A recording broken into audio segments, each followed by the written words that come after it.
Nesse vídeo aqui eu vou deixar claro mais uma vez o porquê nós que cremos nas Escrituras jamais deveríamos ter aceito essa ideia de casamento civil.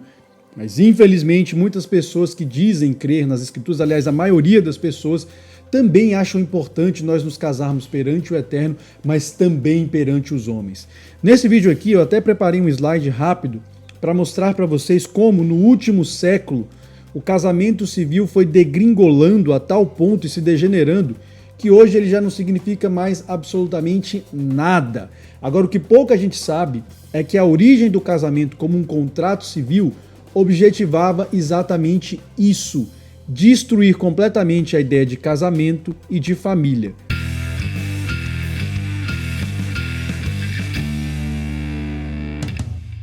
Senhoras e senhores, sejam muito bem-vindos a esse canal, espero que os senhores estejam muito bem. Então, há anos eu venho sendo criticado por defender a ideia de que nós que cremos nas Escrituras, no mínimo, deveríamos ser completamente indiferentes a essa ideia de casamento civil. E nesse vídeo aqui eu vou deixar muito claro, mais uma vez, o porquê. Primeiro, você transforma o casamento em um mero contrato jurídico. Você retira o casamento da esfera religiosa, que é onde ele sempre existiu, e o transforma num mero contrato jurídico. Depois, você relativiza esse contrato jurídico e a ideia e conceito de família. E por fim, você cria uma ideia de família que é formada puramente pelo afeto, independentemente de qualquer modelo mais tradicional que a humanidade sempre tem seguido, ou seja, um homem e pelo menos uma mulher e sua prole. Isso é família. Ao mesmo tempo, eu quero te convidar, como sempre, a conhecer aqui o nosso canal, considerar inscrever-se, deixa aqui o seu gostei se possível, deixe o seu comentário concordando ou discordando e compartilhe esse vídeo com aquele seu amigo que diz crer nas Escrituras ou com aquela sua amiga e ainda assim defende que nós temos que nos casar perante os homens. Vocês vão ver que essa proposta de novo Código Civil está trazendo uma série de aberrações, meu amigo. Também no campo de família e no campo de casamento, como eu quero expor aqui agora brevemente para os senhores. E quero também, como sempre, convidá-los a conhecer lá o perfil da loja que agora apoia o nosso canal, Mor Semijoias. Joias de qualidade para que você presenteie o verdadeiro cisne negro e não esse tipo de ser humano que tem surgido por conta dessas nossas inovações legislativas. Então eu preparei aqui alguns slides, não vou lê-los todos aqui agora, porque eu pretendo fazer uma live depois mais profunda sobre essa questão, pesquisando inclusive questões do direito francês, do Código Civil Napoleônico, que foi quando realmente essa ideia de casamento como contrato começou a ganhar muita força e influenciou toda a legislação do Ocidente. O Código Napoleônico de 1804, ele influenciou toda a legislação do Ocidente, porque, como eu falei, você desacralizou o matrimônio e o transformou meramente num contrato civil. E aquilo que era muito próximo, eles eram questões próximas em alguns pontos, lá atrás, no início, há quase 200 anos atrás, hoje já são questões completamente diferentes. De modo que, como eu falei no início, insisto, ou você escolhe as Escrituras, meu filho, e o conceito dela de família e de casamento, ou você fica com o Código Civil. Com os dois, não tem como. Então, eu vou, como falei para vocês, vou convidá-los agora a esses slides aqui comigo. Não vou me aprofundar muito porque pretendo fazer isso numa live, mas aqui isso já vai dar um pouco a ideia do porquê a tese de que nós vamos em breve ter uniões estáveis e posteriormente casamentos entre seres humanos e animais não é nada absurdo. Então, tramita agora, vai começar a tramitar no Senado Federal, um projeto de lei que tem sido chamado de novo Código Civil, apesar de ser uma reforma do Código Civil atual, porque ele muda tantos artigos, meu filho, que ele já é considerado um novo Código Civil. Ele realmente muda centenas de artigos do Código Civil atual, então tem muita gente falando que, na verdade, é um novo Código Civil, tá? Mas é um projeto de reforma e mexe um monte de coisas, mas aqui eu vou me focar mais nessa questão de casamento, para que a gente entenda. E aqui então vou fazer um breve histórico para que vocês percebam o quanto o casamento como contrato civil é uma fraude e que hoje já não significa absolutamente mais nada. Então vejam, no nosso Código Civil de 1916, que foi o primeiro Código Civil que nós tivemos, vejam quais eram as características aqui que eu quero destacar do casamento.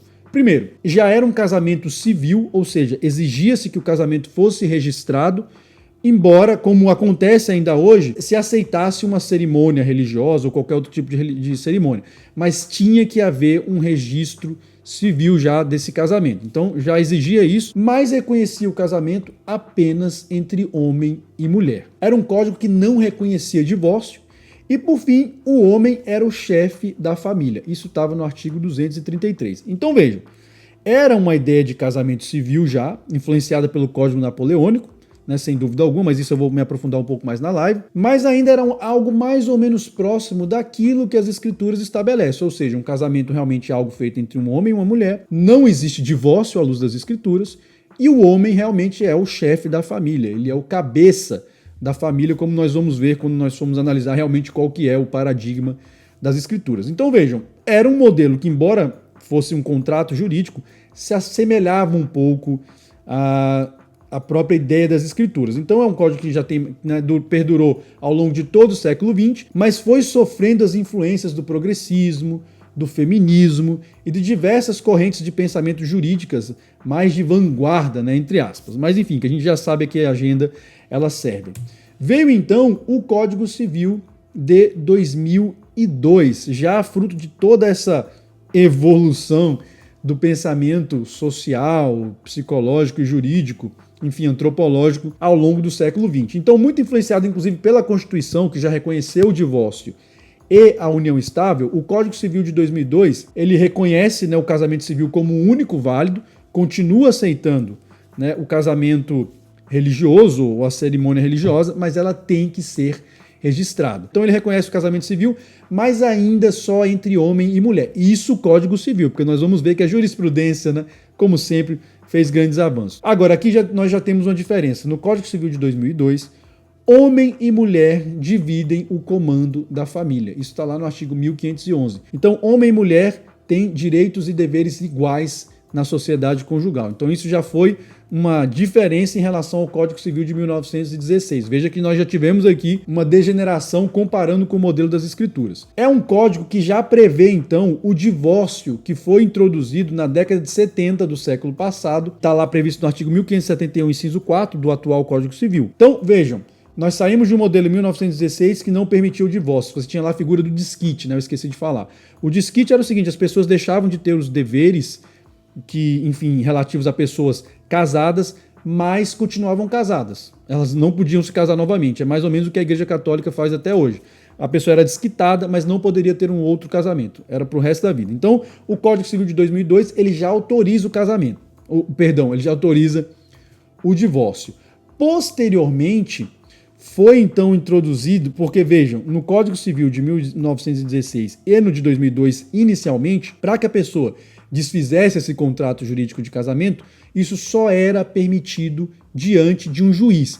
E no Código Civil de 1916 ainda tinha que ser precedido de um período de separação, que eu acho que era de 2 anos, algo assim, a não ser que o casal já estivesse separado de fato há mais tempo. O Código Civil de 2002 manteve essa mesma estrutura, só que depois veio uma inovação legislativa e acabou com esse período de separação. Agora o casal não precisava mais estar separado. Bastava simplesmente querer se divorciar, já poderia se divorciar. Só que tudo ainda tinha que ser feito judicialmente, ou seja, diante de um juiz, né? Posteriormente veio uma inovação, né? E alterou o CPC para permitir o divórcio extrajudicial. E o que é o divórcio extrajudicial? É um divórcio que, se o casal estiver de acordo e não tiver filhos, eles não precisam mais nem ir no juiz. Eles podem simplesmente ir ao cartório e desfazer esse casamento, né? O mesmo vale para a união estável. Enfim, então vejam que aí já foi uma nova degeneração dessa ideia do casamento como um mero contrato civil, que agora pode ser desfeito, inclusive, extrajudicialmente num cartório. Agora, se o casal tiver divergência, então continua sendo judicialmente. Agora, essa é uma das mudanças do novo Código Civil que está por vir. Mas enfim, uma outra mudança que teve no Código Civil de 2002 trouxe o Instituto da União Estável, que já tinha previsão na Constituição de 88, verdade seja dita. Então vejam, você sempre teve, historicamente, a figura do casamento. Não existia nenhum outro tipo de relacionamento entre um homem e uma mulher que fosse reconhecido no nosso ordenamento jurídico. Mas a Constituição de 88 já trouxe a tal da união estável, né? A famigerada união estável. Ou seja, relativizou já essa questão do próprio casamento como uma ideia de um contrato jurídico. Mas eis que então os avanços na jurisprudência, portanto no ordenamento jurídico, né, que é um conceito mais amplo do que o de lei, a lei faz parte do ordenamento jurídico, avançou um pouco mais nesse processo de degeneração do casamento como contrato civil, né? Afastando ainda mais daquilo que as escrituras determinam. Primeiro, a jurisprudência permitiu a união estável entre pessoas do mesmo sexo. Isso aí foi discutido na ADIM 4277 e na DPF 132. O STF decidiu que pessoas do mesmo sexo não poderiam se casar, poderiam manter uma união estável entre si. Posteriormente, os cartórios acabaram aceitando administrativamente o casamento também e ninguém questionou nada. A jurisprudência equiparou a união estável ao casamento em praticamente tudo. E aí, isso aqui são alguns recursos extraordinários onde o STF discutiu exatamente isso. Quais seriam as diferenças entre a companheira e a esposa, né, no caso, ou entre o companheiro e o marido. Enfim, chegaram à conclusão de que é basicamente a mesma coisa. Hoje em dia, meu amigo, os efeitos jurídicos de um casamento e de uma união estável são basicamente os mesmos, tá? Então, o casamento como um contrato civil hoje tem a mesma validade jurídica de uma união estável. E uma outra questão, e isso é muito fundamental para você entender o que eu vou falar na sequência, sobre, meu amigo, as possíveis e prováveis aberrações que vão surgir no universo dos relacionamentos muito em breve com esse nosso novo Código Civil. A jurisprudência, né, como um todo, isso realmente não foi só no STF, mas o STF também reconheceu a questão a ideia do afeto como elemento constitutivo de família. Isso é muito importante, porque veja, historicamente, né, há milênios, a ideia de família sempre foi muito clara. É a ideia de um homem com pelo menos uma mulher e a prole dessas pessoas. Então, isso sempre foi família. Só que no último século, principalmente no final do século XX, e já com muita força no início do século XXI, desenvolveu-se a ideia de que o afeto também seria o suficiente para que você desenvolvesse um conceito de família e de casamento, como foi o caso discutido nas questões das uniões homoafetivas. E o STF também discutiu isso na questão da paternidade socioafetiva. Foi discutido no tema 622, que na verdade tratava, né, sobre uma análise da paternidade biológica e da paternidade socioafetiva, mas de qualquer forma o STF reconheceu a paternidade socioafetiva e, de um modo geral, os relacionamentos afetivos como suficientes para criar e desenvolver uma família. É fundamental que você entenda isso, tá? É fundamental porque aí você vai entender um pouco melhor agora a proposta do nosso novo, né, Código Civil. Já expliquei para vocês que, embora não seja uma proposta de um novo Código Civil, ele altera tanto o atual Código que tem gente falando que realmente é um novo Código Civil. Essa nova proposta do Código Civil traz uma série de inovações em temas que eu não vou entrar aqui agora. Ideologia de gênero, o passamento de crianças no ventre materno, tem algumas coisas que podem implicar nessas áreas, mas não quero discutir isso agora. O ponto é que, em relação à ideia de família e à ideia de casamento, ele traz algumas bizarras inovações que podem realmente descambar, e vocês vão entender por quê, num futuro bem próximo, numa união estável, talvez no primeiro momento, ou tem um outro instituto aqui que eu vou explicar para vocês que ele cria também, mas enfim, num futuro matrimônio entre um ser humano e um animal, vocês vão entender. Então veja, uma primeira questão interessante aqui é que esse código ele traz a ideia de família conjugal, que é a família tradicional que nós todos conhecemos, né? E família não conjugal. Isso está lá na proposta, né, no artigo 1511b, que diz o seguinte: a família se forma por vínculo conjugal ou não conjugal. Veja, né? Conceitos vagos, sem um significado muito claro. Veja o parágrafo 2º, o que ele diz desse artigo. Além da família monoparental, composta por pelo menos um ascendente e seu descendente, qualquer que seja a natureza da filiação, considera-se ainda família não conjugal aquela formada pelo convívio de pessoas que vivam sob o mesmo teto, com compartilhamento de responsabilidades familiares e não apenas as de caráter patrimonial. Aí tem muita gente falando: olha, Duarte, você que defende a poliginia, né? A lei sempre proibiu, talvez isso aí seja uma possibilidade de famílias poliafetivas e etc, etc. Meu amigo, primeiro, se realmente eles quisessem valorizar a família, o matrimônio, eles permitiriam a poliginia, ou seja, o casamento de um homem com mais de uma mulher. Mesmo no âmbito civil que fosse, mas nem isso é permitido. Não permitem isso por quê? Porque, obviamente, isso vai contra a agenda, meu filho. Isso fortaleceria a família, fortaleceria a feminilidade, fortaleceria a masculinidade, e não é isso que eles querem. O que eles querem, na verdade, é possibilitar que todos esses arranjos bizarros que existem por aí hoje, de amor livre, poliamor e tantas outras coisas, tenham, então, um amparo jurídico. Então eles querem simplesmente que as pessoas sejam cada vez mais incentivadas a viverem nesse tipo de relação esculachada, meu filho. E pior do que isso, como nós vamos ver aqui, quer se possibilitar no futuro a união baseada no afeto entre seres humanos e animais. Vocês vão entender aqui. Antes de falar dessa questão da união afetiva, né, entre seres humanos e animais, tem uma outra inovação que enterra de vez, meu filho, o casamento, né, o casamento entre aspas civil, como algo que é um contrato que realmente hoje ele vai estar abaixo, inclusive, da maioria dos contratos civis. Porque, vejam, traz então o divórcio unilateral, essa proposta extrajudicial, explicitando ainda mais a ideia de casamento como algo puramente contratual, ou seja, não tem nada de sagrado, não tem nada de realmente espiritual e profundo. É meramente um contrato que, de tão esculhambado, olha só o que a proposta traz. O cônjuge ou o convivente poderão requerer unilateralmente o divórcio ou a dissolução da união estável no cartório do registro civil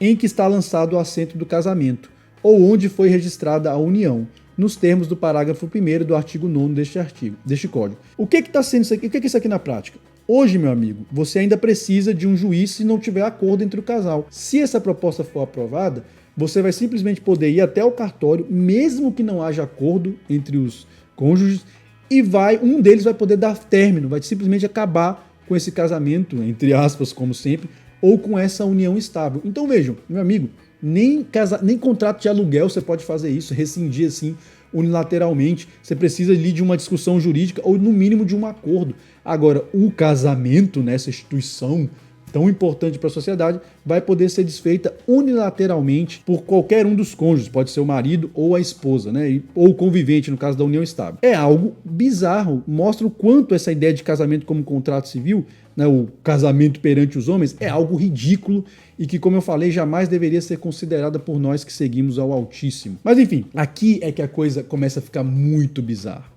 Vejam, além da união estável, então, que havia sido criada já na Constituição de 88, previu, e o Código Civil de 2002 também previu, essa proposta traz um novo instituto, qual seja, sociedade convivencial. Veja, um instituto que não é definido na proposta, ou seja, um instituto vago que no futuro poderá ser utilizado para jurisprudência para legitimar todo tipo de bizarrice, inclusive a união entre seres humanos e animais, como nós vamos ler aqui na sequência. O que em tese pode possibilitar, de modo evidente, relações poliafetivas, isso eu já falei, além de outras relações heterodoxas.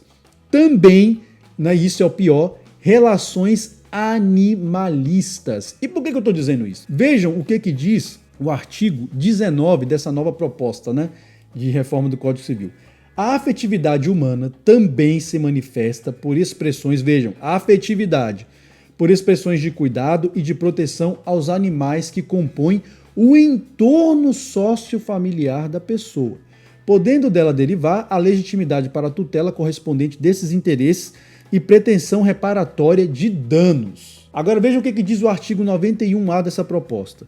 Os animais, objetos de direito, são seres sencientes e passíveis de proteção jurídica própria, em virtude de sua natureza especial. Da relação afetiva, parágrafo 3º, né, desse artigo.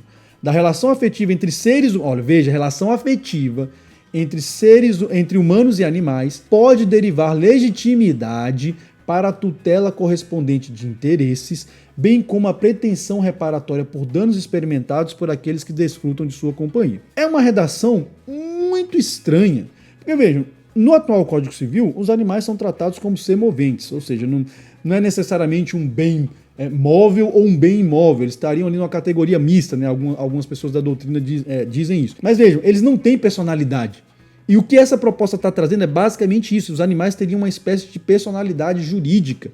E isso é uma bizarrice sem fim. Agora, o que é pior, a expressão aqui, relação afetiva, pode sim, no futuro, dar espaço para algum tipo de bestialidade. Nós já temos alguns precedentes sobre isso. Nós sabemos que faz parte da agenda, sim, todo tipo de degeneração do ser humano, todo tipo de degradação. E você então começa a perceber o ordenamento jurídico começando a dar um pouco de legitimidade para que no futuro, meu filho, por exemplo, a jurisprudência comece a reconhecer realmente o relacionamento afetivo entre um homem e uma cadela, por exemplo, ou entre uma mulher e um cachorro. E tudo isso com base no quê? Na dignidade humana, né? Nos direitos que os animais têm, porque são seres sencientes e passíveis de proteção jurídica própria. Qual é o problema? Nós não podemos nos meter. Nós já temos uma ideia aqui, sociedade convivencial. Pesquisem depois o conceito de família multiespécie. Já está sendo criado um ambiente doutrinário, agora você já tem uma proposta de legislação no futuro. Nós podemos sim estar caminhando para isso aqui. Que nós já vivemos em uma cultura de pet, meu filho, onde as pessoas têm tratado cada vez mais animais como seres humanos, isso já é algo evidente, né? Essa psicopatologia coletiva de gente que dá nome de cachorro, dá nome de pessoa para cachorro, faz cerimônia de casamento para cachorro e etc, dorme com o cachorro e trata o cachorro como se fosse filho, como se fosse filha. Então vejam, existe toda uma ambiência cultural que já está sendo criada para isso, para que no futuro as pessoas já nem se escandalizem tanto quando de repente uma dondoquinha aparecer dizendo que é casada com o cachorro dela, ou um maluco dizendo que é casado com a cachorra. Enfim, então senhores, se nós realmente formos ficar nos atendo às questões civis, meu filho, esqueça. É isso aqui, é disso aqui para pior. Agora vocês querem mesmo que eu leve a sério casamento civil, união estável, querem que eu leve a sério sociedade convivencial, seja lá o que for isso, né, que está previsto lá no artigo 1702A, que tipo de instituto isso aqui quer dizer? Enfim, se nós realmente quisermos ser fiéis às escrituras, meus filhos, nós vamos ter que rejeitar isso aqui cada vez mais e, de fato, abraçarmos as ideias das escrituras sobre família e casamento. E que ideias são essas, né? Não vou me aprofundar muito aqui também, porque pretendo me aprofundar na live mais uma vez nessas questões aqui. E vejam, aqui eu coloco só aspectos básicos. A proposta de família, então, das escrituras. As escrituras têm a família como um propósito divino, constituída por um homem e ao menos uma mulher. E não o casal, que é uma ideia romântica. Tanto a família de Isaac, que era monogâmica, quanto a de Jacó, estão dentro do modelo de família das Escrituras. Aí você pode ver a família de Jacó sendo abençoada lá, ou de Israel, no capítulo 30 e 31 do livro de Gênesis, ou Bereshit, né? Isso é uma questão que muitos cristãos não entenderam. Realmente, é uma questão que eu falo muito aqui no canal. A proposta de família das Escrituras, meu filho, ela não é de monogamia compulsória, como essa que nós vivemos, dessa sociedade que nós vivemos. Ela é uma proposta que o Altíssimo valoriza a família. O projeto dele, o propósito dele é por meio da família. Seja uma família como a de Isaac, que teve problemas e teve muitas bênçãos e é uma família monogâmica, seja na família de Israel, que era uma família poligínica e teve muitos problemas, mas também teve muitas bênçãos ministradas. Então esse é um primeiro ponto, se você realmente quiser entender a proposta das escrituras para casamento. Não é de casalzinho, isso é uma ideia romântica da alma gêmea, isso é um delírio. Existe uma hierarquia na família, e aqui eu trago um texto clássico do apóstolo Paulo, né, ou de Shaul. Vós, mulheres, sujeitai-vos a vossos maridos como ao Senhor, porque o marido é o cabeça da mulher, como também Cristo é o cabeça da igreja, sendo ele próprio o salvador do corpo, de sorte que, assim como a igreja está sujeita a Cristo, assim também as mulheres sejam em tudo sujeitas a seus maridos. Não há possibilidade de divórcio, isso é mais um ponto, a não ser em caso de adultério. Essas questões são básicas. Existe uma hierarquia, não é uma família de monogamia compulsória e não há possibilidade para divórcio, meu filho, a não ser em caso de adultério. Você pode até rejeitar a proposta das escrituras, mas aí você vai ter que aceitar a proposta civil, na qual nós caminhamos para uma família que pode, por já poder ser constituída com base no afeto, como reconhece o STF, né, e a jurisprudência em geral, e não mais apenas na prole de um homem e pelo menos uma mulher. Então, meu filho, no futuro, comece a se preparar para você ver entrando dentro da igreja a madame e o shih tzu dela, sei lá, o cachorro dela, às vezes um pastor alemão, né? Ou o cara e a cadelinha dela, a cadelinha dele também, seja lá a cadela que for, meu filho. Porque é para isso aqui que nós estamos caminhando em termos jurídicos. Essa ideia de família formada a partir de afeto é um delírio, mas que já tem um respaldo, enfim, jurídico e social, enfim, da psicologia. Enfim, a questão aqui é muito simples. Ou nós optamos pelo padrão das escrituras, ou nós optamos pelo padrão do direito civil. Agora lembre-se do que o Messias falou. Você não pode servir a dois senhores. E como eu sempre digo aqui nesse canal, o movimento de uma única peça pode definir um jogo inteiro. Que o Eterno nos prepare para o que está por vir. Até a próxima.